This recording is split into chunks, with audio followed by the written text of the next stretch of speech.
Bien, el tema que vamos a abordar el día de hoy es, bueno, en la clase, no sé si va a ser hoy, mañana, pasado, eso ya no significa mucho, en las actuales circunstancias, es el tema de la transexualidad, va a ser a nivel descriptivo y quiero hacer varias anotaciones o varios comentarios antes de empezar. El primero de ellos, la primera anotación, es de que la descripción o el abordaje no va a ser desde un punto de vista endocrinológico que ve el proceso hormonal, tampoco va a ser a través de perspectivas psicológicas o desde la psicología, sino se va a abordar un poco eso, pero se desarrollará el tema a partir de los aspectos culturales a nivel descriptivo, considerando que esta descripción va a estar basada en personas adultas, ¿no? No voy a abordar tampoco la niñez ni la vejez, ¿no? Entonces, ya que hay muy pocos datos al respecto. Voy a hablar desde aspectos socioculturales, desde el género, por supuesto, y algunas implicancias que tiene actualmente. No se va a hacer un abordaje total, sino que es a nivel descriptivo e introductorio, ¿ok? Entonces, vamos a empezar. Algo sucede con la grabación que no me está anotando aquí el, el, el, el cronómetro, pero no sé, voy a ver cómo sale esto, ¿ok? Entonces, voy a abrir acá para que entre mejor la señal. Bien. Vamos a hablar sobre transexualidad masculina, ¿no? Que es básicamente eso. Bien.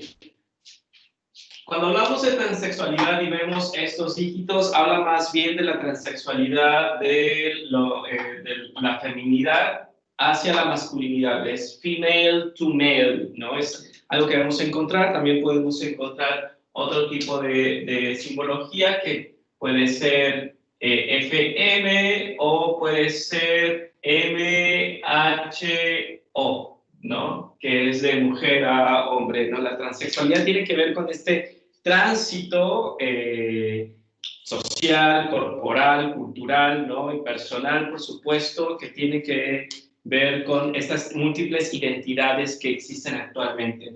Entonces, partimos. Cuando hablamos de transexualidad, de las identidades o desde lo femenino a lo masculino, parte de entrada con el nacimiento. Cuando una persona nace, a partir de estamentos médicos es que se designa el género, a partir de la interpretación del sexo. Eso es mucho de Butler, ¿no? Y en esto consiste sobre todo que cuando una persona nace, a partir de estos estamentos médicos y de códigos sociales en donde está involucrada la familia, se designa una identidad. Cuando esto me refiero, es cuando una persona nace y la persona quien recibe ve la genitalidad, a partir de esta genitalidad es de que se le asigna un género, a partir de la interpretación de los genitales o de la genitalidad, que está sustentada en códigos sociales y por supuesto también culturales de la sociedad en la que se vive. En la sociedad occidental sabemos que es un sistema sobre todo binario, pero que afortunadamente a partir de diversas luchas y movimientos se ha puesto sobre la palestra otro tipo de identidades. Hola Javiera, ¿cómo estás? Hola, profe, bien, bien, gracias a usted. Bien, qué bien. Estoy haciendo la grabación de la clase de hoy, así que, bueno, puedes participar ya que esto va a estar grabada. Ahí quiero ser respetuoso también de los movimientos que se estén generando, así que tú estás como en libertad de participar, de no participar, de estar o de no estar, ¿no? Eso te lo pongo ahí. De todas formas, esta grabación la voy a subir para que tú puedas elegir lo que quieras hacer. ¿Aclaro esto? Sí. Ya. Entonces, ya que hay alguien, voy a retomar, ¿ok? Porque ya había empezado la grabación, pero voy a retomar. Me da mucho gusto que estés acá también conmigo. Ya, profe. ¿No? Ya. Si te da la posibilidad de poner la cámara para que no me sienta, o no nos sintamos porque no estamos solos. Está aquí Don Rosendo. No. Ponla. ¿Ok? Bien. Voy a retomar. El tema que vamos a ver el día de hoy, no sé si se ve bien la pizarra. ¿La puedes ver bien? Sí, se ve bien. Ya, buenísimo. El tema que vamos a ver el día de hoy es sobre transexualidad, pero sobre todo las identidades transmasculinas. Vamos a abordar el tema transmasculino. Y lo que estaba yo comentando es que en muchos textos podemos ver este tipo de símbolos, que es la F2M, que está en inglés, que significa female to male, o sea, de lo femenino hacia lo masculino. También podemos encontrar en muchos textos este otro símbolo que es FM, que es de female male, o cuando hablamos o cuando leemos textos en español podemos encontrar este otro símbolo que es MHO, que es de mujer a hombre, ¿ok? Son diferentes tipos de designación literaria que se le da a la transexualidad masculina, female to male, y vamos a partir esto desde el nacimiento, de cómo sucede esto y cómo se va a ir generando todas estas descripciones con respecto a la masculinidad o la transexualidad masculina. Una de las anotaciones que es importante considerar es de que esta clase o esta sesión, este compartir de información, no va a estar basada en aspectos de la psicología en términos de la exploración de la identidad y demás. Tampoco va a estar basada en aspectos endocrinológicos que guardan relación con el proceso hormonal, sino más bien este compartir de información está basada en las mismas descripciones que hacen hombres transexuales y hombres transexuales desde el ciclo vital de la adultez. No voy a abordar niñez transexual porque hay muy poca información y es un elemento que no manejo, y tampoco se va a abordar la transexualidad masculina de la vejez, porque hay muy poca información, se sabe súper poco de la transexualidad masculina. Entonces, en lo que se va a abordar es desde la perspectiva de género, de aspectos socioculturales, de las implicancias que tiene en la sociedad el tema de la transexualidad masculina, y va a ser desde la adultez, ¿ok? Las relaciones que se van guardando en términos de género en ese sentido, ¿ok? Voy a prender la luz para ver si mejora un poco.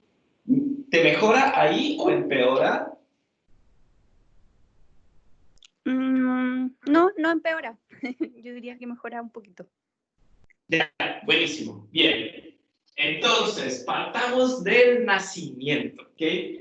Cuando una persona nace, ¿no? Cuando es parida una persona, a partir de ciertos estamentos médicos que están generados también desde la ciencia, pero también desde códigos sociales y culturales fortalecidos por la familia, es que se designa o se interpreta la genitalidad, el sello biológico para poder asignar el género. Cuando una persona o un humano nace, a partir de la interpretación de su genitalidad, es que se le designa un género, que puede ser hombre o mujer. Y ya vamos a ver de manera muy tangencial el tema de la intersexualidad, ¿no? Que es otro tipo también de designación, pero que regularmente se aborda desde un sistema binario. Nace, tienes vulva, mujer, tienes pene y testículos, hombre. Y esta designación surge de un estamento médico en donde, a partir de esta interpretación, es que la persona que recibe dice, esta guagua es hombre o es mujer, a partir de la interpretación del sexo, y que está referido justamente a los códigos sociales, culturales y de la familia. Y por supuesto, cuando alguien nace y se le designa mujer u hombre, en este caso mujer, porque estamos hablando de la transexualidad masculina, existe en el momento del nacimiento una hipersexualización, es decir, cuando es niña se le hipersexualiza en el sentido de que se le otorga y se manipula su cuerpo para que pueda ser identificada esa persona de acuerdo al género que se le fue asignado.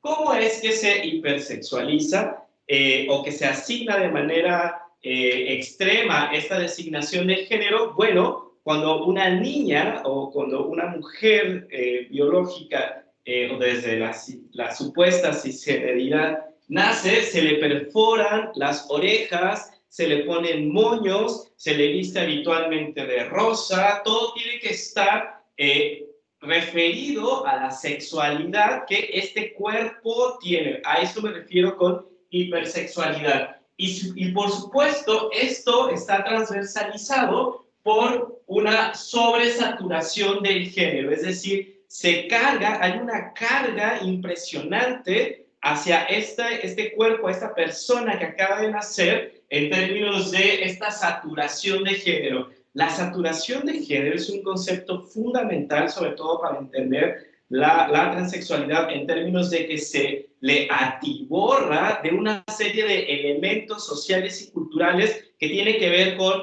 el color de la habitación, con el tipo de juguetes que se les dan, el tipo de ropa, los nombres, ¿no?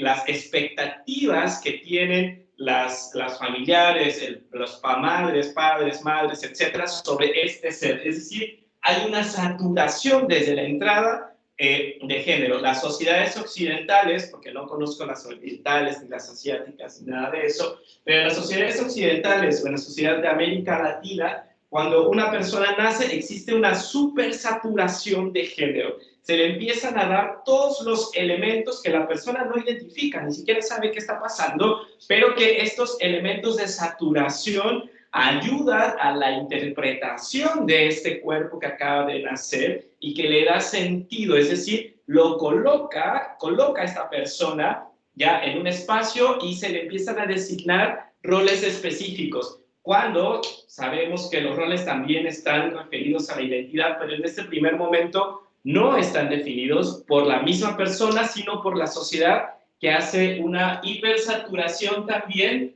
desde la perspectiva de género. Hay una hipersaturación de género. Bien, entonces, a partir de este estamento médico que está por fuera de la persona, ya se le asignó un género, que está basada en los códigos sociales, familiares y culturales, se le asigna una identidad, ¿no? Que puede ser en sistemas binarios, hombres o mujeres. Sin embargo, cuando hablamos de personas trans adultas, hombres trans adultos, estamos hablando que las personas trans adultas o de female a to male tienen varias características cuando ya son adultas. Es decir, se tienen que manejar a partir de la construcción de su identidad, a partir de una imagen social e íntima. Y aquí vienen algunas de las problemáticas sociales que no necesariamente psicológicas o personales. Tiene que haber un juego entre la imagen social y la imagen íntima. La imagen que un hombre trans tiene que proyectar para poder ser identificado, o en términos de Butler, que la inteligibilidad tiene que tener la capacidad de ser leído por las otras personas, guarda relación justamente con esta imagen social, pero al mismo tiempo existe una imagen íntima, una imagen personal, en donde la persona tiene que identificarse a sí misma en términos de la sociedad. Y por supuesto, también hay formas y usos de la corporalidad. Podemos ver que los hombres trans tienen ciertos usos de su corporalidad que en unos primeros momentos los diferencian del resto. En muchas ocasiones se piensa que los hombres trans son mujeres masculinizadas, o son machorras, o son camionas, etc. Es decir, hay una forma y uso de la corporalidad de tal manera que les permita ser inteligibles, que les permita ser leídos por el resto de la sociedad. Esto, por supuesto, está basado dentro de este sistema binario a partir de la justificación de la masculinidad. Es decir, tienen que justificar de alguna manera en términos sociales esta masculinidad que es parte de su identidad. Pero por supuesto, ante estas sociedades totalmente discriminatorias hacia las masculinidades trans, existe o exige unos límites de la actuación para ser identificados como tal. Es decir, cuando una persona, un hombre transexual, se identifica, construye o define como tal, tiene que guardar cierto tipo de actuaciones o performance para que pueda ser identificado. Sin embargo, dada esta masculinidad hegemónica que ya lo hemos abordado en clases anteriores, siempre pone límites, porque es un poco lo que sucede actualmente con las clases sociales altas, en donde no dejan que nadie entre para no distribuir sus privilegios, un poco lo que decía la esposa de Piñera hace un par de meses atrás con el estallido social, que decía así como, hoy vamos a tener que compartir nuestros privilegios. Lo mismo funciona con la masculinidad hegemónica, es decir, cuando un cuerpo identificado en un primer momento como femenino quiere entrar dentro de esta pirámide de los géneros a la cúpula mayor, de la masculinidad, de todas formas se le tienen que poner algunos, no se le tienen, sino que se le ponen algunos límites para que este cuerpo biológicamente femenino no entre a la cúpula del poder. Por eso existen siempre estos límites de la actuación para ser identificados como tales. Es decir, el problema no es que se sepa quién se es, ¿no? El problema no es que se sepa quién se es. El problema es que hay que tener que demostrarlo. Y pasan procesos muy similares con la masculinidad hegemónica. Es decir, hay que demostrar constantemente que se es. Ni siquiera hay que demostrar qué es una persona o quién es una persona, sino que muchas de nuestras actuaciones o performances sociales, sobre todo hablando de masculinidades hegemónicas, es que tienen, y de las masculinidades, de las transmasculinidades, es que tienen que demostrar constantemente que son. Y ahí vienen grandes de los problemas, porque habla más bien de una segmentación de las identidades y los cuerpos. Ahora bien, ¿cómo se demuestra que se es? Bien, existen varios elementos. Los dos principales es a partir de estamentos jurídicos o del cuerpo jurídico y de la ciencia. Cuando hablo de estamentos o cuerpo jurídico, y una forma de demostrar que se es a partir de la identidad jurídica, ¿no? Que tiene que ver con el nombre registral versus el nombre social. Muchas personas trans lo que quieren es tener este nombre de identidad para poder tener un primer paso, o no un primer paso, uno de los tantos pasos para poder demostrar que se es. Por eso hablo del cuerpo jurídico. Y por supuesto, también está la ciencia en términos de que hay que demostrar lastimosamente, y esto hay que romperlo, hay que demostrar que se es a partir de la ciencia. Cuando hablo de ciencia, estoy hablando de conteos hormonales, de la psicología, de las ciencias sociales, que tiene que el cuerpo y sus actuaciones tienen que estar acorde a lo que establece la ciencia. El problema que encontramos es que desde el cuerpo jurídico y desde la ciencia se parte de un sistema binario. Es decir, hay que demostrar que se es, pero únicamente tienes dos opciones: mujer u hombre, masculino o femenino. Y allí es donde se cae en muchas de las problemáticas que tenemos actualmente, ya que no existen solamente dos géneros, existe una diversidad de género. Sin embargo, en esta demostración de que se es, a partir de lo jurídico que tiene que ver con el nombre, el registro, etcétera, y de la ciencia que tiene que ver con procesos hormonales, etcétera, nos dan solamente dos opciones: que es lo femenino o lo masculino. Y ahí es donde también encontramos otra barrera en términos de entender la masculinidad transexual. Bien, sin embargo, lo que se establece es desde los propios estudios queer y desde los propios estudios de las transmasculinidades es hacer énfasis de que para poder demostrar que se es, no se tiene necesariamente que hacer modificaciones corporales. Es decir, en muchas ocasiones se piensa y se dice que desde las transexualidades que las personas se encuentran en el cuerpo equivocado. Y lo que nosotros decimos es que no existe un cuerpo equivocado, existe un cuerpo y ya, ¿no? Es decir, para poder tener ciertas identidades, sobre todo en las identidades trans, no tiene que basarse en la corporalidad. No caigamos en este aspecto de que, eres persona trans, entonces estás en un cuerpo equivocado, ¿no? El cuerpo es, por supuesto que puede haber muchas modificaciones corporales que no tienen que ver necesariamente con la transexualidad. Los seres humanos y las sociedades occidentales tenemos ya un buen rato, varios siglos de hecho, en términos de las modificaciones corporales. Podemos ver en muchas culturas originarias que modifican sus cuerpos para poder ser, para poder demostrar que son. ¿A qué me refiero? Modificaciones que se ponen platos en el labio inferior, ¿no? Que representa belleza, o que se estiran los cuellos, o que se perforan, o los tatuajes, etcétera. Es decir, el cuerpo siempre se ha modificado en las sociedades actuales, siempre. Solo que en este caso, como estamos hablando y estamos poniendo en tensión la genitalidad, es donde encontramos mayores barreras. Es decir, no hay un cuerpo equivocado, el cuerpo es y es modificado porque siempre ha sido modificado.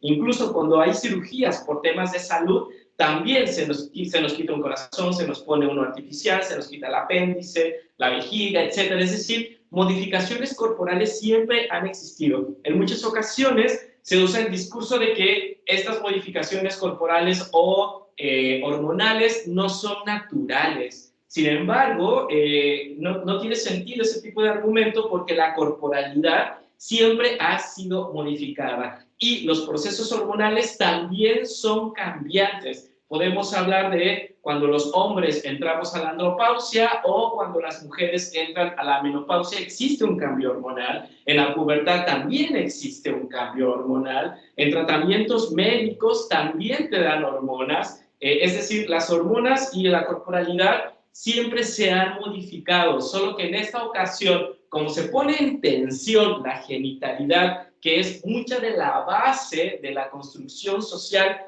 que actualmente conocemos, es donde se pone una barrera. Bien, entonces, no hay cuerpo equivocado, pero al mismo tiempo no podemos decir del todo que hay una sociedad equivocada, más bien hay una sociedad desinformada. ¿Ok? Y esto es algo que tenemos que estar relevando constantemente. Entonces, ¿de dónde viene el equívoco? ¿De dónde vienen todas estas barreras? Estas barreras tienen que ver con el especismo, ¿no? Cuando hablo de especismo, hablo de una idea muy antigua que está en la base del discurso naturalista de los cuerpos y de las identidades. Es decir, se argumenta que la transexualidad no es natural porque no pueden reproducirse y podrían poner en riesgo, no pueden reproducirse de manera normal a través de actos sexuales convencionales, ¿no? Desde la binariedad, sino que se dice que ponen en riesgo la reproducción de la especie, porque al tener un sistema binario, es una forma fácil y resumida para poder entender la reproducción de la especie, ya que si metemos otros tipos de corporalidades, la ciencia y la sociedad en general tendría que ampliar su espectro en términos no solamente de cómo nos concebimos como especie, sino que también cómo se dan los procesos de reproducción. El especismo o el antropocentrismo es un elemento que no solamente ha afectado a las identidades varias o a las identidades diversas, sino que también ha afectado de manera tangencial a las otras especies, en donde, bueno, hemos devastado muchísimas especies pensando que los seres humanos somos los dueños del planeta. Este especismo o esta centralidad o este antropocentrismo de la especie humana ha generado mucho daño no solamente a nuestra propia especie, sino que también a las otras especies que conviven en el planeta. Yo quiero hacer aquí una reiteración en donde consideremos que la especie humana no es la única especie que existe en nuestro planeta. Y cualquier acto que hagamos nosotros tiene implicancias directas o indirectas en el resto de las especies. Y esto es importante considerarlo. Observémonos y pensémonos como una especie más. No es que estemos en el centro de todo. Hagámonos a un lado para poder entender y sensibilizarnos no solamente en los procesos identitarios y de género de nuestra propia especie, que ya de por sí es muy compleja, sino que también observemos al resto de las especies. ¿Qué les estamos causando? ¿Qué daño estamos generando? Etcétera. Bien, ahora, ¿de dónde viene este equívoco en términos del cuerpo equivocado o de la sociedad equivocada o no informada? Viene justamente con esta reproducción de la especie, en donde consideramos que la genitalidad es únicamente reproductiva, y esto no es así, porque si la genitalidad fuese únicamente reproductiva, nos preguntaríamos, o si las identidades son para la reproducción de la especie, nos preguntaríamos qué sucede, por ejemplo, con los hombres que no tenemos un conteo de espermas suficientes para poder procrear, o qué sucede con los procesos de esterilidad de mujeres y de hombres también. ¿Quedarían fuera? ¿Quedarían dentro? ¿Qué sucedería? Es decir, aquí uno de los aspectos fundamentales es desplazar la idea de que la genitalidad es únicamente reproductiva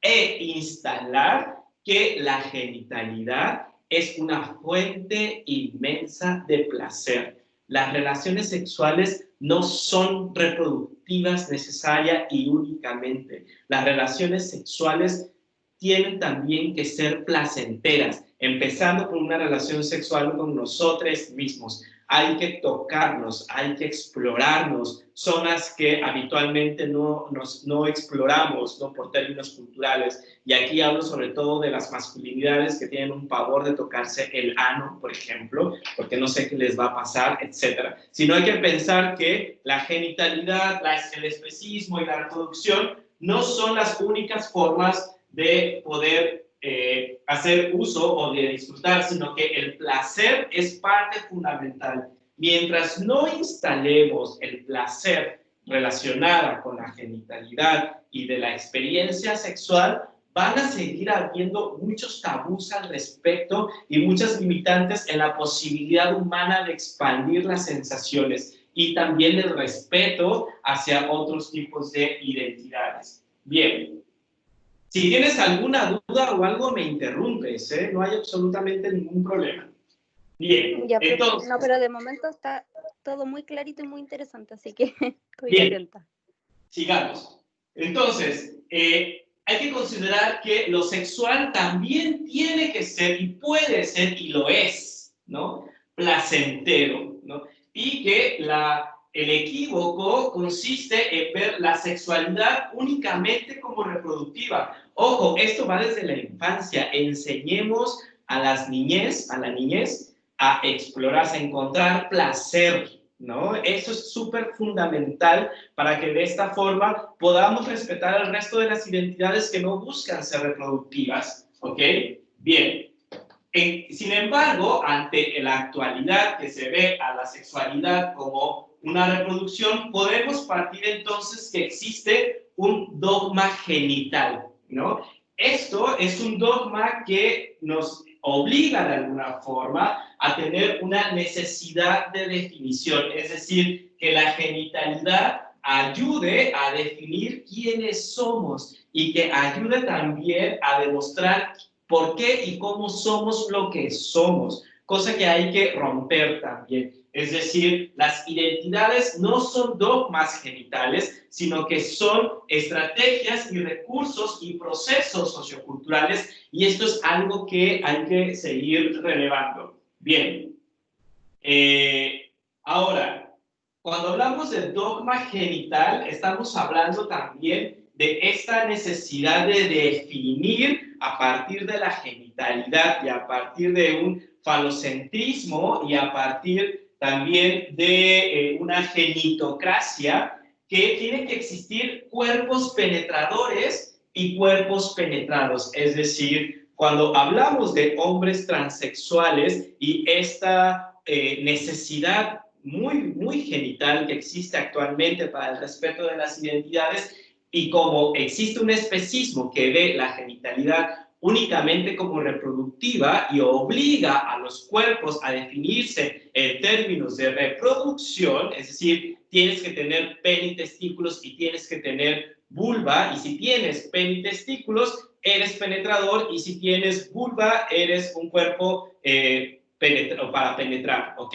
Esta idea hay que romperla. Esto no es así y es algo que desde las teorías de las transexualidades ponen énfasis. Es decir, dejemos de construir las identidades corporales y las identidades varias en términos de quién penetra a quién en términos reproductivos. Existen muchas otras formas también. Además, una cosa que es importante mencionar, somos demasiados en este planeta. No es necesario que la especie humana se reproduzca. Hay una sobrepoblación. La reproducción debería ser la última de nuestras preocupaciones. De verdad que como especie somos demasiados. Entonces, no debería de ser así. Sin embargo, existe este falocentrismo en términos de que hay que definir las identidades a partir de las genitalidades. Y en ese sentido, las identidades transexuales o los hombres transexuales encuentran muchas barreras al respecto. Y voy a leer un texto que es interesante en este sentido, que dice, a ver, la transexualidad se entiende...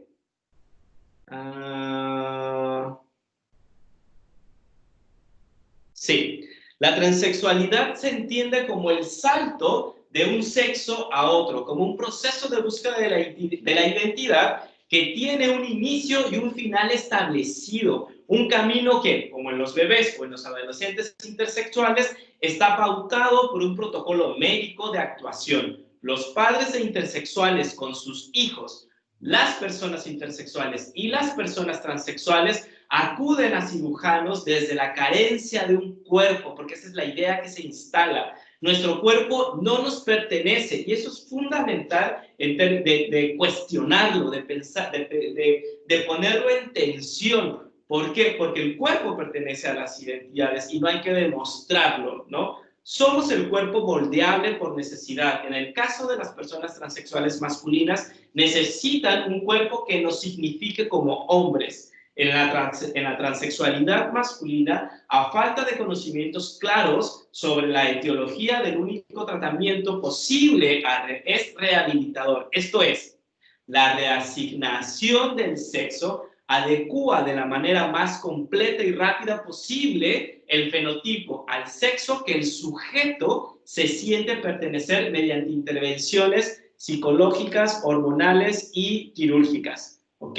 Y esto es lo que yo les estaba comentando, es decir, como esta necesidad de tener que demostrar que se es. Bien, ahora, sin embargo, lo que se es, surge también un problema de los cuales no estamos acostumbrados, es decir, cuando un cuerpo ya se es y empieza en procesos hormonales, existe una serie de cambios para poder ser.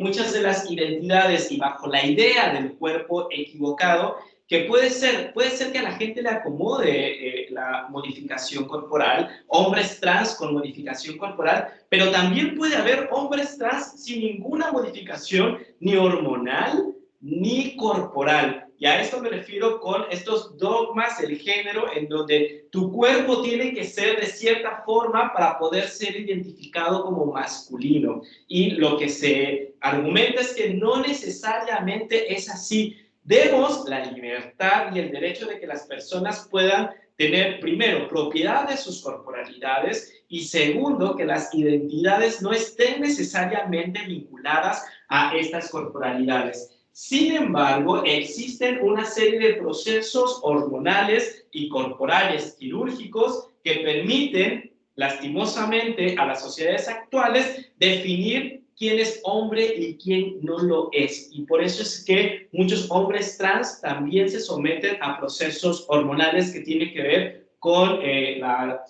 los estrógenos y los andrógenos. Es decir, este dogma genital de la cual estamos hablando, este dogma genital guarda relación también con el término de las hormonas. Es decir, todos los cuerpos contenemos estrógenos y andrógenos en diferentes niveles, pero que además es importante mencionar que estos niveles de testosterona o de estrógenos no son iguales en todas las etapas de nuestra vida. Es decir, lo hormonal tampoco define del todo quiénes somos. ¿Por qué? Porque cuando los hombres entramos a la andropausia, por ejemplo, existe todo un proceso hormonal que baja nuestros niveles de testosterona, nuestras erecciones y líbido también disminuyen. Hay muchos hombres que empiezan a producir leche en las tetillas cuando entran a la menopausia. Existen también cambios de humor, no tan estudiados, lastimosamente. En las mujeres también, cuando entran a la menopausia, suben sus niveles de testosterona, empieza a salir vello en donde no salía, ¿no? Se acaba la menstruación, la menorrea, etc. Existen una serie de modificaciones hormonales que tampoco definen quién eres. Es decir, aquí la idea es poner en tensión de por qué a las transexualidades y a los hombres masculinos trans, ¿no? A los trans masculinos se les exige, para poder demostrar quiénes son, cambios hormonales, cuando estos cambios hormonales también suceden en personas no transexuales, en personas cis, y que se van demostrando, que van ocurriendo en el transcurso de nuestra vida. Lo mismo que la pubertad. Cuando entramos a la pubertad, existe todo un cambio hormonal impresionante. Por eso nosotros desde estas teorías de las teorías trans, o desde las transmasculinidades, decimos que efectivamente puede existir la opción de procesos hormonales y corporales para poder demostrar en términos sociales que uno es masculino, pero no nos quedemos ahí. Existen también otras posibilidades que no incumban o que no necesariamente estén relacionadas con las hormonas, porque estos cambios hormonales de disminución, en el caso de los hombres, disminución de testosterona y aumento de estrógeno sucede también, ¿no? Es decir, a todos nos suceden estos cambios hormonales. Por tanto, es importante hacer este tipo de definición o este tipo de apertura. Ahora bien, en el caso de que los hombres transexuales opten, que son la mayoría, que opten por procesos hormonales, tiene que ver con la inyección de testosterona, y de preferencia inyectada, porque existe testosterona, no, a ver, ¿cómo era? Es mejor la testosterona en gel, sí, en gel, porque las inyecciones y las pastillas de testosterona te deshacen el hígado de una manera impresionante, causa muchos daños hepáticos, muchos daños hepáticos. Y ahora existe, dado el avance tecnológico, testosterona en gel, ¿no? Que eso te ayuda a hacer como estos procesos hormonales. Bien, ¿qué implica este proceso hormonal en los hombres trans que deciden incursionar en ello? Bueno, cuando tomas testosterona, lo que sucede es que te empieza a crecer vello facial, hay un aumento muscular, existe un cambio de voz también, la libido en los hombres trans se dispara, ¿no? Tan calientes todo el tiempo, ¿no? Existe un crecimiento del clítoris, ¿no? El clítoris con procesos hormonales con un médico, obviamente, etcétera. Es lo que se recomienda, pero hay que pensar también en temas interseccionales, es decir, en sociedades actuales existe una fuerte discriminación hacia las identidades trans. Hay una mayor discriminación sobre las mujeres trans, pero también existe en los hombres trans, ¿no? Y que en muchas ocasiones no pueden acceder a trabajos y inician procesos hormonales sin seguimiento médico, sino por amigos, amigas, etcétera. Y no se recomienda que se haga eso porque cada cuerpo tiene niveles hormonales distintos y eso solamente los ven los endocrinólogos, ¿no? Pero ya, para las personas que, hombres trans que se incursionan en este cambio hormonal, al consumo de testosterona, que actualmente se recomienda que sea en gel, ¿no? Que es un gel que te pones alrededor del ombligo y en las axilas también, presentan estos cambios. Es decir, hay un crecimiento de vello facial y corporal, la voz se engruesa, existe un crecimiento muscular, la libido se dispara, hay un crecimiento del clítoris con procesos hormonales. El clítoris puede crecer de 3 a 5 centímetros, o sea, el clítoris puede crecer como mi pulgar, más o menos, ¿no? Y existe una disminución de la menstruación, ¿no? Que es uno, sobre todo, de los grandes señales del proceso hormonal. Bien, una vez, y esto es fundamental entenderlo, una vez que una persona se ha incursionado en procesos hormonales para tener que demostrar que es, ¿no? Sobre todo bajo estos cánones de la masculinidad hegemónica, porque tienen que ser fuertes, tienen que tener vello. Cacha, esto es súper interesante porque aún con las identidades de hombres trans, la masculinidad hegemónica tiene un peso súper fuerte que lo vamos a ver un poquito más adelante en términos descriptivos, que tienen que tener cierto tipo de imagen para poder ser identificados. Y una vez que una persona, un hombre trans, ha ingresado a procesos hormonales, en muchas ocasiones también se ingresa casi de manera lineal, en la mayoría de los casos, a procesos de modificación corporal con el objetivo de construcción de la identidad, pero construcción de la identidad hacia otros y en muchas ocasiones también hacia la misma persona, ¿ok? ¿En qué consisten estas modificaciones corporales? Otra cosa que se me olvidaba, perdón, esto es súper importante y súper interesante en términos de abrir nuestro esquema. Tenemos que abrir nuestra mente muchísimo. ¿Por qué? Porque cuando un hombre trans incursiona en procesos hormonales y tiene su identidad, e incluso hombres que por fin han logrado el cambio de nombre registral, existe una identidad de hombre trans masculino o de masculino. Sin embargo, la corporalidad o el sello biológico existe todavía. Una de las cosas con las cuales hemos luchado mucho es abrir las atenciones primarias a hombres trans. ¿Por qué? Porque regularmente a los ginecólogos les puede llegar un hombre trans a hacerse un Papá Nicolau, ¿no? Entonces, en los sistemas de seguros de las AFP y todas estas, no, las AFP no, las ISAPRES, las FONASA, etcétera, hay una restricción súper cuestionable en términos de que el Papá Nicolau es para mujeres. Sí, pero también puede haber Papá Nicolau para hombres trans, ¿no? Sin embargo, dado esta falta de actualización, se les rechaza, ¿no? Siendo que es importante que los hombres trans tengan sus revisiones de Papá Nicolau, ¿no? Pero la idea causa mucho ruido, pero es algo que existe, que sucede. Y más que restringirlo, hay que abrir nuestras posibilidades. ¿Ok?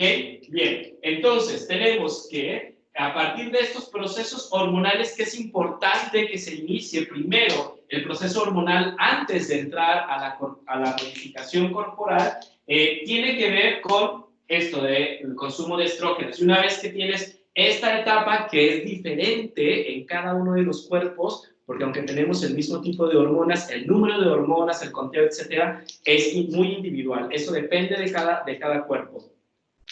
Por eso el tiempo de procesos hormonales a veces es de por vida, a veces no tanto tiempo, etcétera, depende de cada cuerpo. Pero una vez que ya ingresaste a esto, es que regularmente las personas entran a procesos de cambio corporal. Ahora, antes de entrar a este del cambio corporal, es importante mencionar un aspecto sociocultural y de género muy importante. Es decir, los hombres trans, ¿no? Cuando empiezan con su proceso hormonal, en muchas ocasiones viven algo así como una segunda pubertad. ¿Por qué?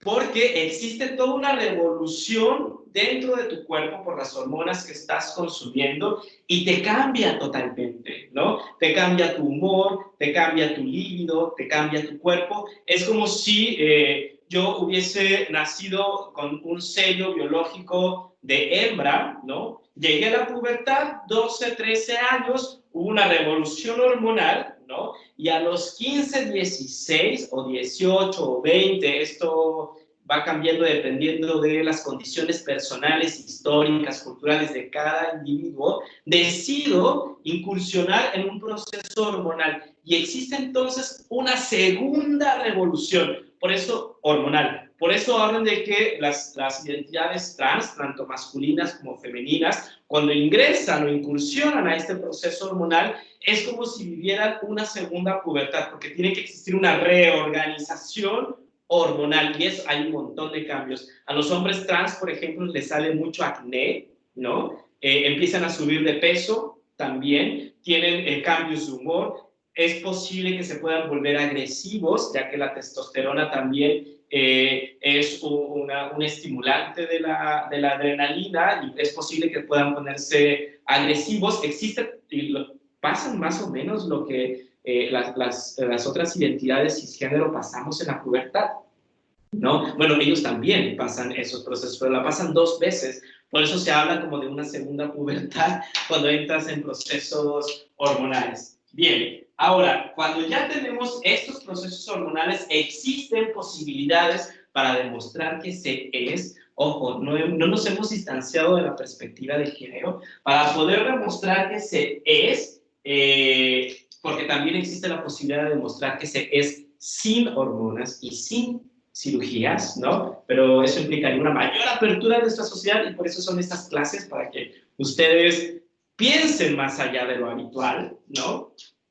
Existen varios tipos de modificaciones corporales que tienen que ver con la mastectomía o la extirpación de los senos. Existe también la faloplastía por colgajo. La faloplastía consiste en la construcción de un pene, pero a través de pedazos de piel de otra parte de tu cuerpo. Es decir, como que envuelve de alguna manera el clítoris aumentado con otra parte de tu piel que regularmente es el muslo, como un pedazo de piel de tu muslo, ¿no? De la espalda también te pueden quitar. ¿De qué otra parte les quitan? Del glúteo también te pueden quitar un pedazo de piel para construir el pene. Es decir, es la faloplastía por colgajo. Es decir, te ponen un colgajo en el pene. A ver, espérate. No, estoy confundiendo. No, di una información errada. No. Me generó la duda.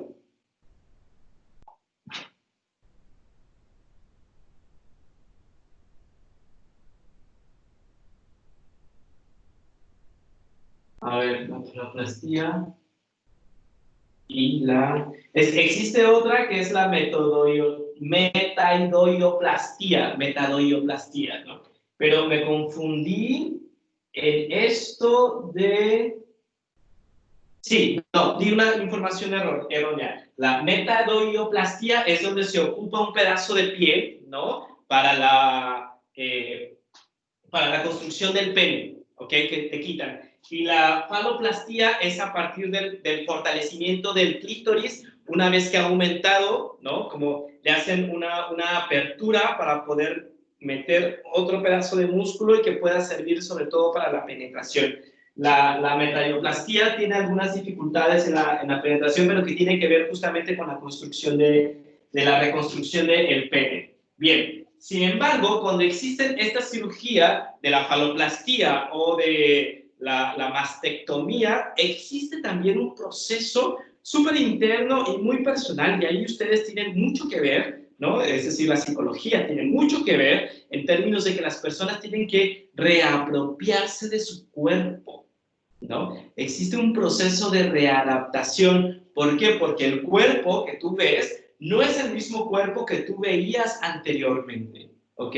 Y tiene que existir un proceso de readaptación, de volver a ser mío este cuerpo que siempre lo ha sido, pero que ha tenido cierto tipo de modificaciones corporales. En una ocasión, un compañero trans de El Salvador me decía, es muy parecido a, porque también él tuvo un accidente y le tuvieron que amputar una pierna, ¿no? Todo mal.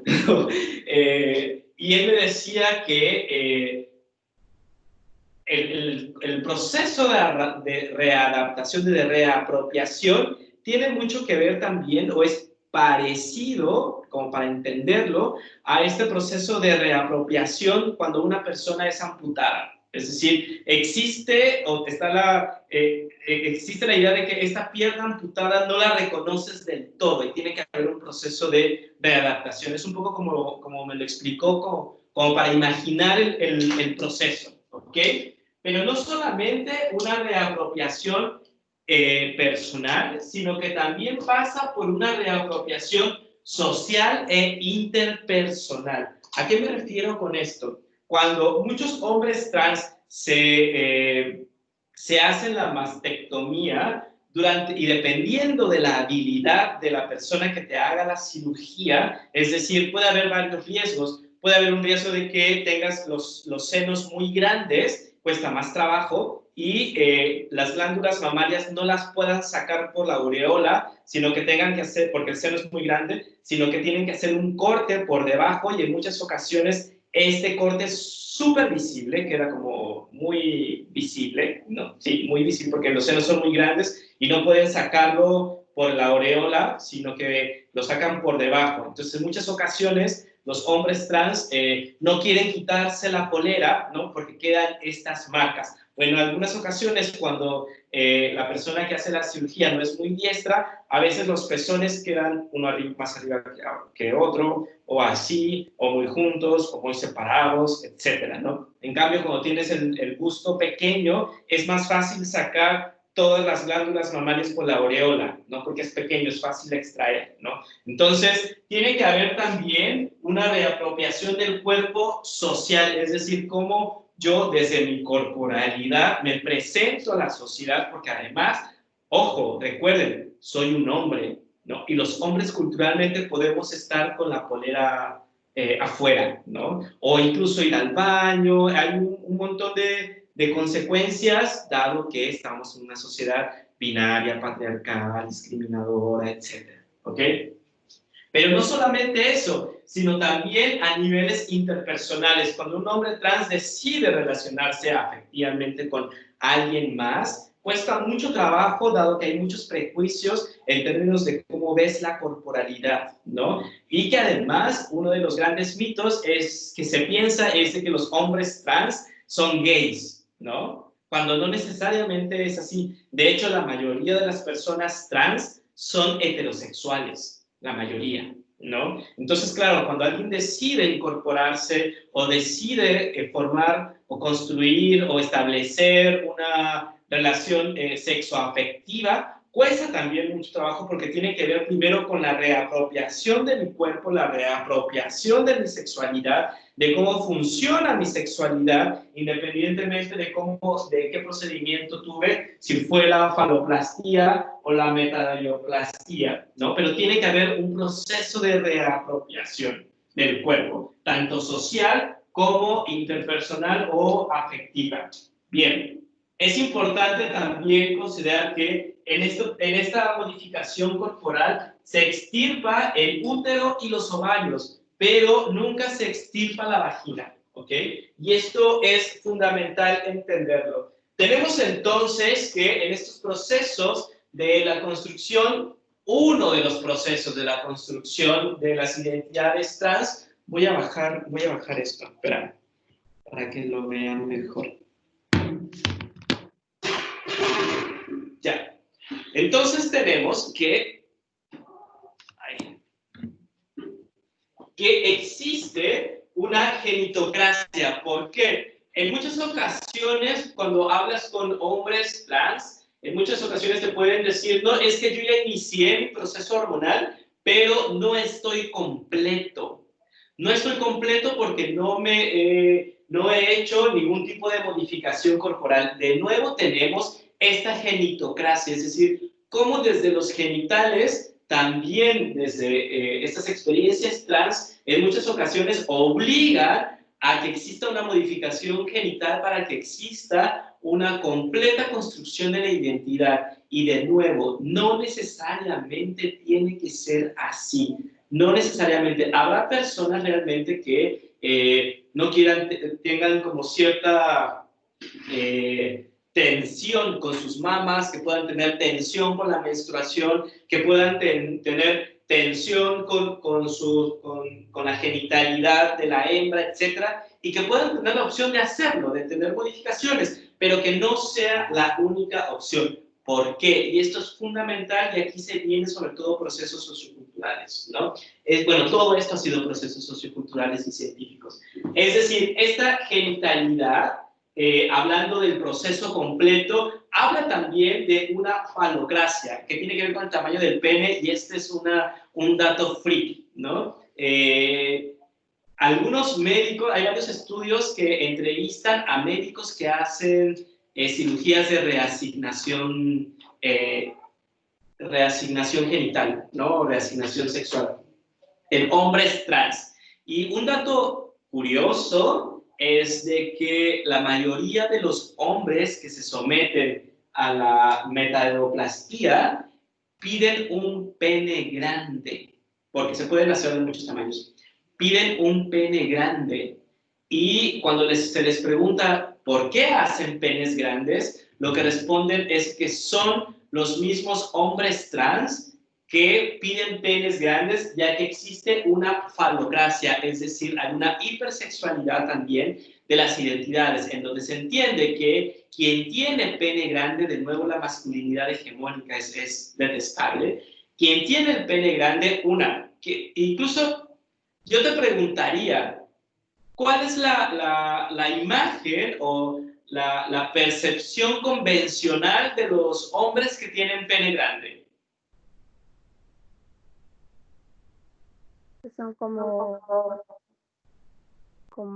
más, no sé, más dominantes, más hombres, más fuertes.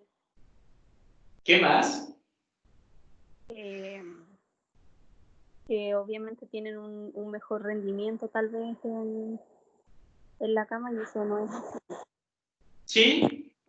Sí, sí, es todo eso. Por eso en muchas cirugías de reasignación sexual, los hombres trans, quienes se hacen esta faloplastía o metaidroplastía, piden pene grande porque existe todavía dentro de nuestras propias concepciones del falo y de la percepción del falo, que si tengo un pene grande, y para poder sobre todo entrar a esta cúpula de la masculinidad hegemónica, tengo que dar no solamente el mensaje de que soy hombre, sino que sexualmente puedo dar placer, que tengo mejor rendimiento, que soy más hombre porque tengo el pene más grande, porque el tamaño importa, etcétera, ¿no? Entonces, por supuesto que de nuevo entra esto de la masculinidad hegemónica que es necesario romper. Es decir, en muchas ocasiones vemos a hombres trans hipermasculinizados. Podemos ver, por ejemplo, no sé si tú identificas a modelos trans masculinos sobre todo en las tapas de las revistas, etcétera. ¿Has visto alguno? ¿Cómo, profe, me puede repetir la pregunta? Sí, si tú identificas algún modelo hombre trans que haya estado en revistas o en televisión, etcétera. ¿Qué imagen tiene, en caso de que hayas visto alguna? No, que yo recuerde, no he visto ninguno. ¿No? Vamos a ver fotos.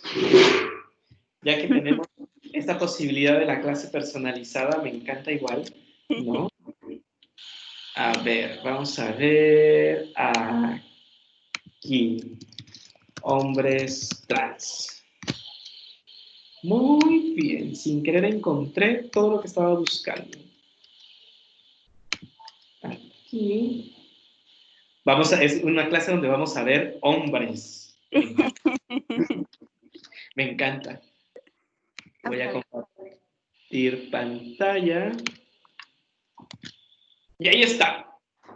¿Lo puedes ver? Sí.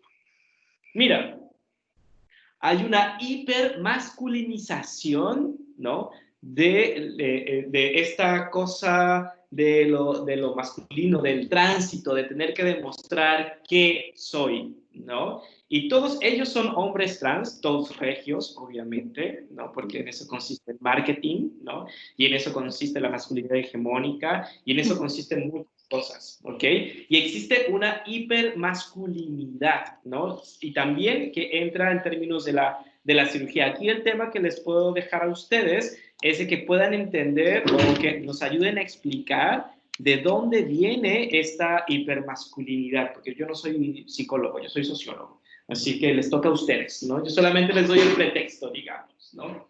Bien, ahora, ¿cuál es el riesgo que se tiene con relación a la modificación corporal y la necesidad de que se entienda de que puede ser una opción y que no es necesario hacer modificaciones corporales ni hormonales para poder demostrar a la sociedad qué es? ¿Por qué? Porque se han tenido casos terribles. En España, por ejemplo, para que un hombre trans pueda hacer su cambio de nombre registral, no solamente tiene que tener un certificado psicológico, ya están patologizando, porque las identidades trans son supremamente patologizadas, ¿no? Entonces, en España, para poder tener acceso a tu DNI con tu nombre social, ¿no?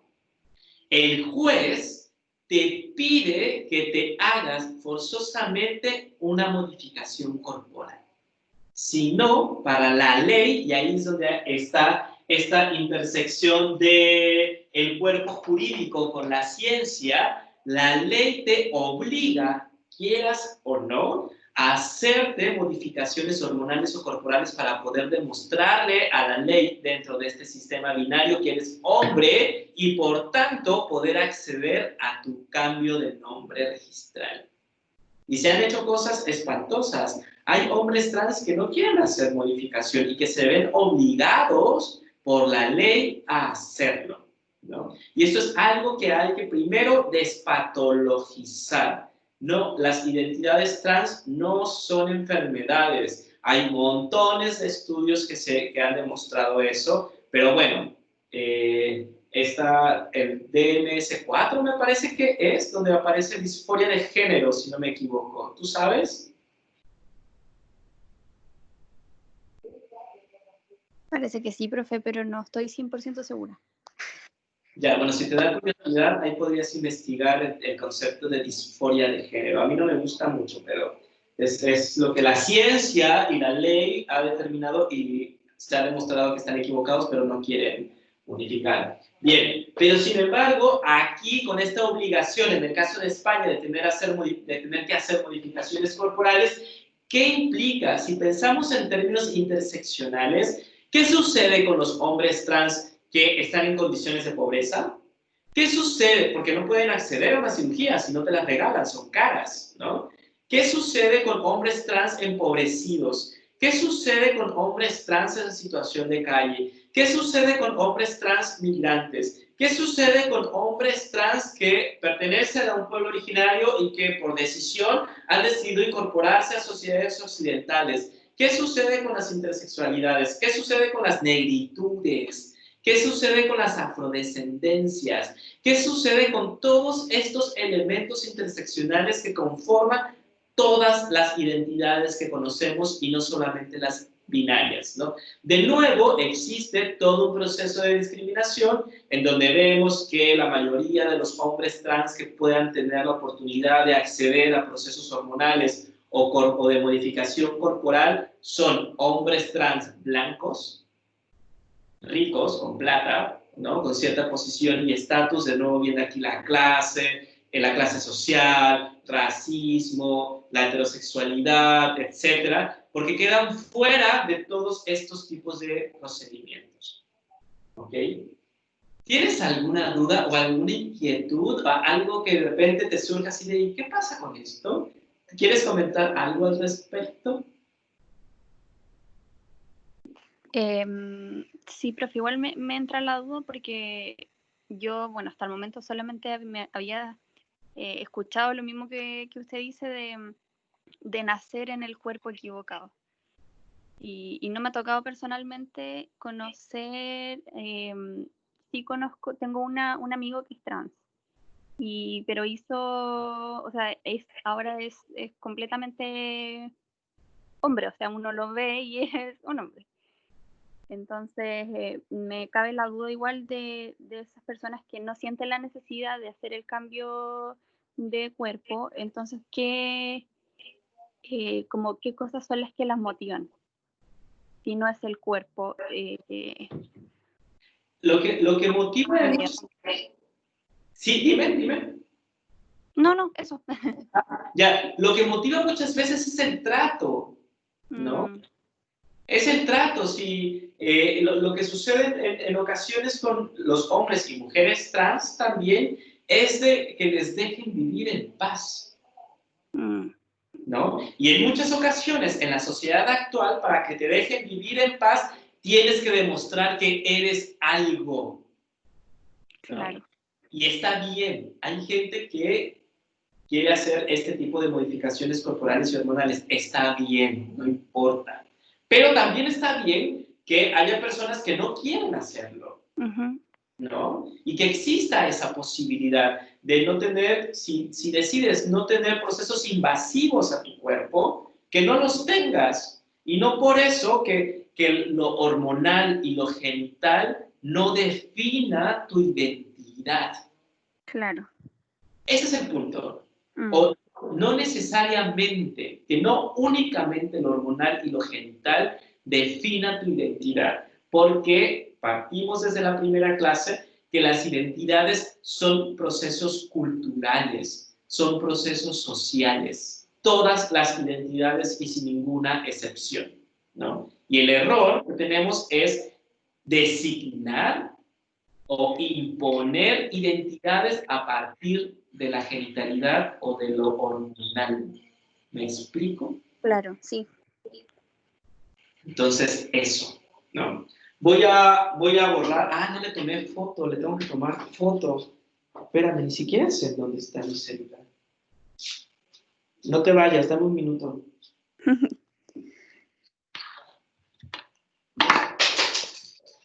No sé. Quiero borrar y no encuentro un celular. Espérame, me falta una última parte que es que bajé la cámara y estoy así. Me falta la última parte que es interesante, pero necesito tomar una foto antes de borrar. Espérame, no te vayas. Ya, bro.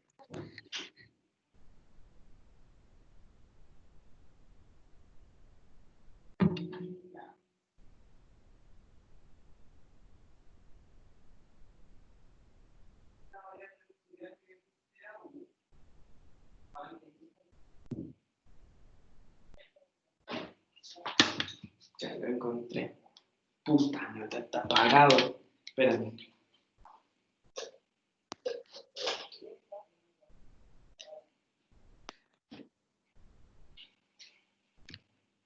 Voy a ver que tenía apagado el celular, por eso no lo encontraba. Ahora tengo que esperar a que se cargue un poco. Y ya vamos. Espera. Por favor, enciende.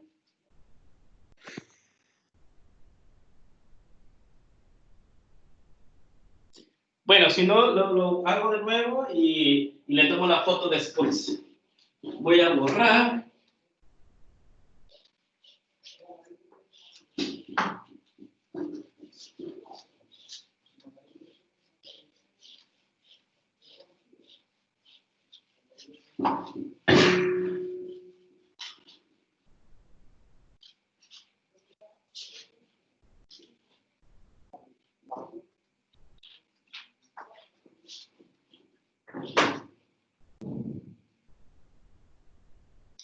Ya. Ahora voy a subir de nuevo esto.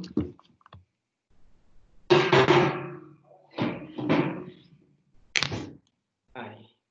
Bien. Ahora, lo que tenemos es que pensemos entonces que esta hipermasculinidad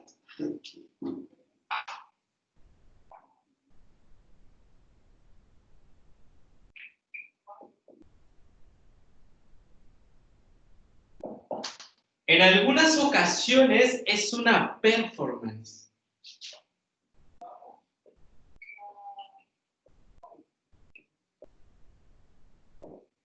La performance está definida como estas estrategias que tienen un lugar y una temporalidad.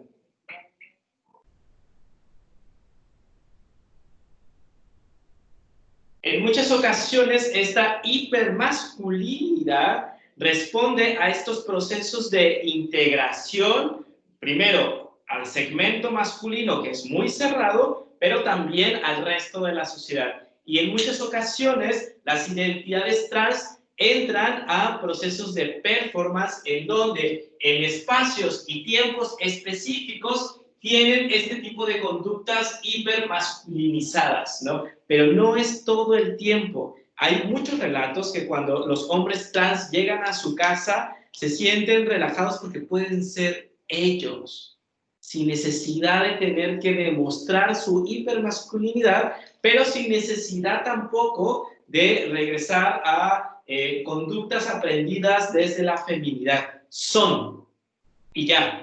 ¿No? Y ese es el punto, que en muchas ocasiones esta presión social y cultural nos obliga, porque a nosotros también me pasa, o sea, no sé si a ti te pasa o a mí me pasa, pero a mí como hombre gay o hombre maricón, de repente tengo que hacer performance, por ejemplo, cuando estoy en un club de billar, porque si no lo hago me matan. O sea, si empiezo a jotear y hablar mariconadas en un lugar de billar donde tocan heavy metal, ¿no? Ni cagando lo hago, tengo que hacer una performance porque existen condiciones que te obligan para poder incursionar, desarrollar cierto tipo de actitudes, ¿no? Y por eso también se ve como este aspecto de performance, ¿no? Sin embargo, existe algo que también se llama la trampa cultural.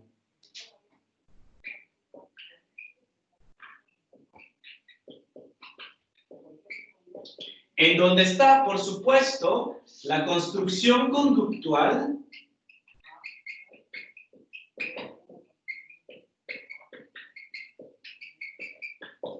recuerden, hombres trans fueron en un inicio, en su socialización primaria, fueron socializados como mujeres, ¿no? Por lo tanto, también conocen estos tipos de discriminación, de acoso, etc. Tiene que ver con la socialización primaria.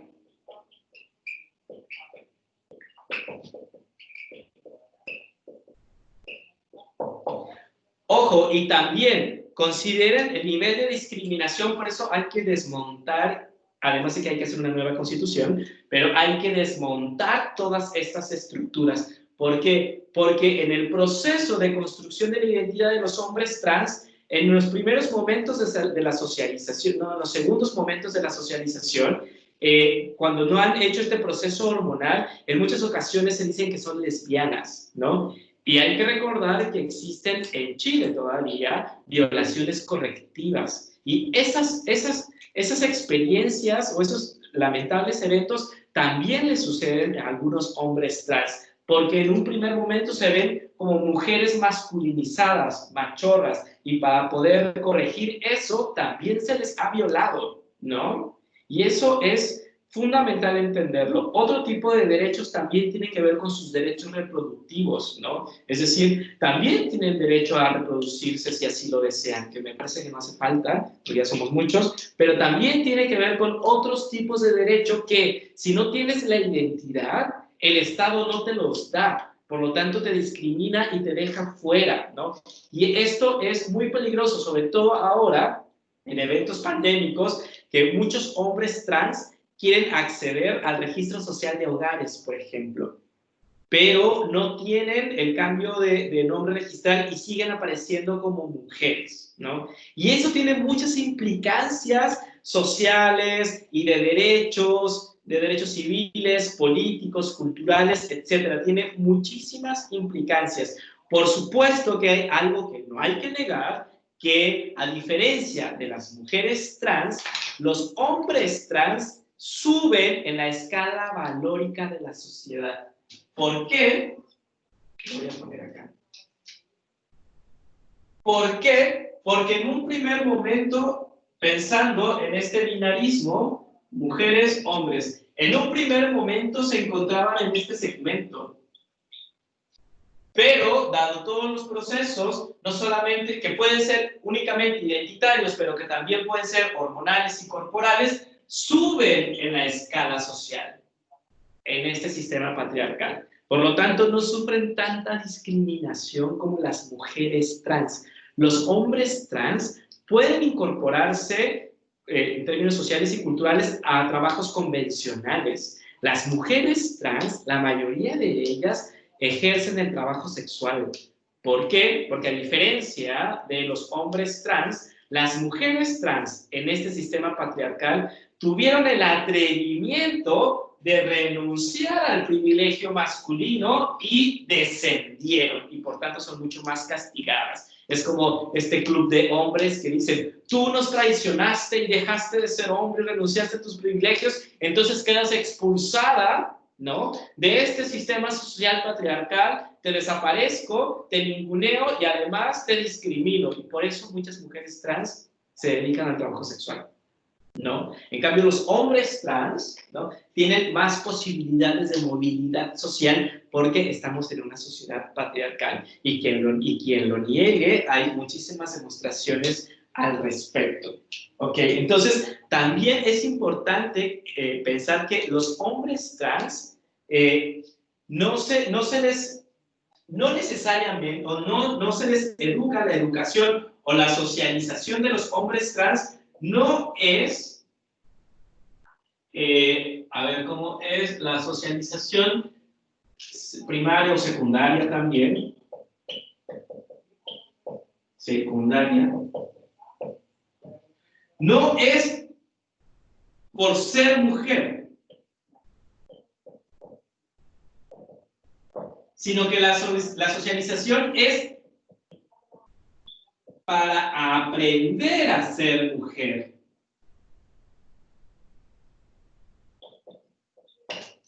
¿Recuerdas Simone de Beauvoir? ¿No? Entonces, en muchas ocasiones los hombres trans dicen, bueno, es que a mí me educaron para que yo aprendiera a ser mujer, pero yo no soy mujer, ¿no?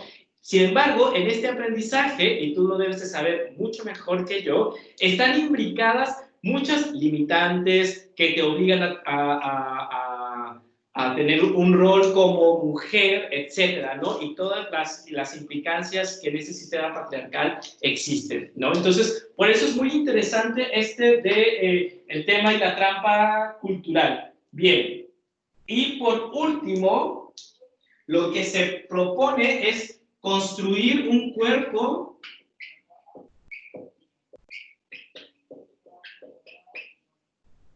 eso a lo mejor te genera ruido, pero un cuerpo queerzado.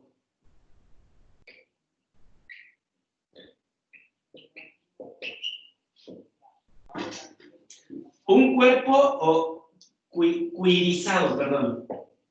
Un cuerpo queerizado en donde la genitalidad no implique la construcción de la identidad, que esto puede ser fluido, ¿no? Podemos poner en tensión esta genitocracia y esta falocracia para poder entender entonces otros tipos de identidades que siempre han existido en nuestra sociedad. Eso. ¿Tienes algún comentario, alguna duda, algo que compartir? Sí, por ejemplo, bueno, mi pololo siempre me comenta que él se siente como un poco queer, como por el hecho de que él, por ejemplo, tiene muchas actitudes femeninas, él es súper femenino.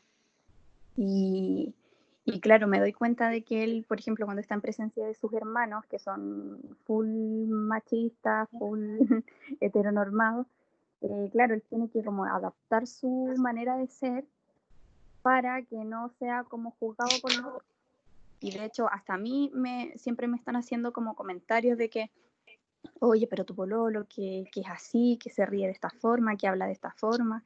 Entonces, como que todo el tiempo tratan como de encasillar cada actitud que tiene como en si es masculina, femenina. Entonces me parece súper interesante como este término.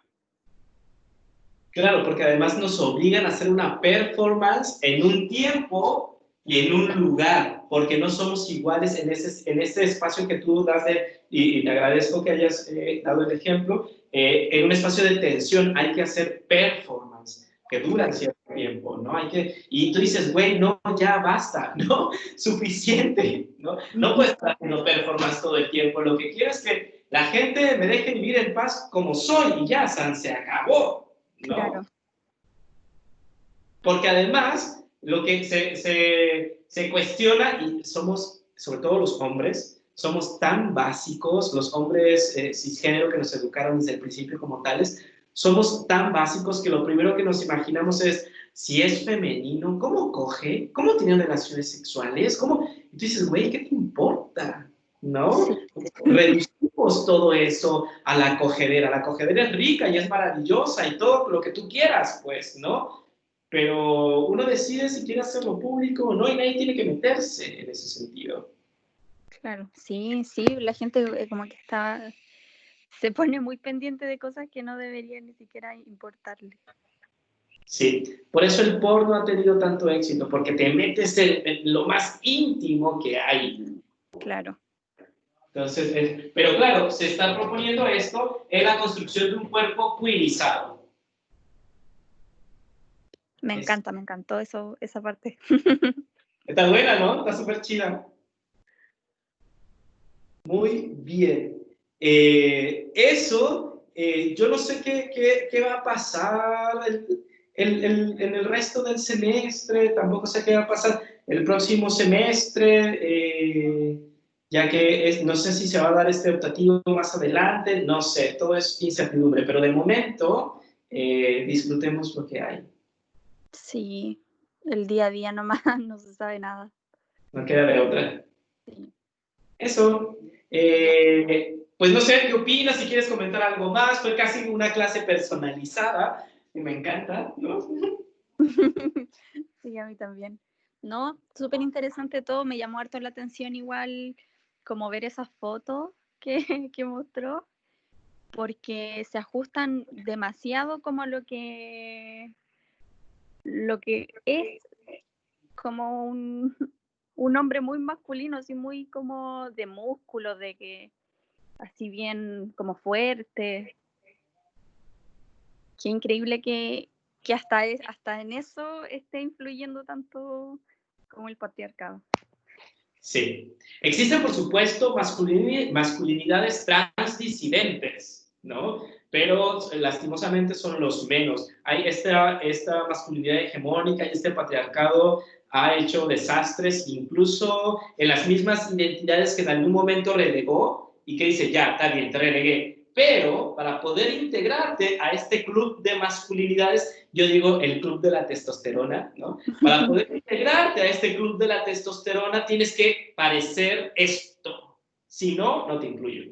Claro. Y es lamentable. Y eso tiene que ver también posteriormente con tu práctica, o sea, con tu quehacer como profesional. Si te llega un hombre trans o una mujer trans, como ir pensando en todos estos elementos y decir, bueno, si quieres hacer si me estás pidiendo un certificado de identidad de disforia de género, que es lo que se ocupa en Chile actualmente, que me parece súper patologizante, pero considera, o sea, la modificación hormonal y corporal no es necesariamente la única opción, pero es bueno, si ya lo decidiste, o si ya lo decidimos, o si te acompaña a decidirlo, ¿no? Como ver estas otras cosas, que tiene que ver justamente esta asignatura con perspectiva de género en salud, ¿no? Como decir, no hay una única forma, hay muchas formas, pero que tenemos que ir explorando y no imponer, Sí. ¿no? Muy bien, pues terminamos. Después yo voy a subir este video al aula virtual. Y voy a subir el texto también. Ya, profe. Eso. Ya, nos vemos. Cuídate mucho. Gracias. Siempre grita, es importante. Chao. Chao.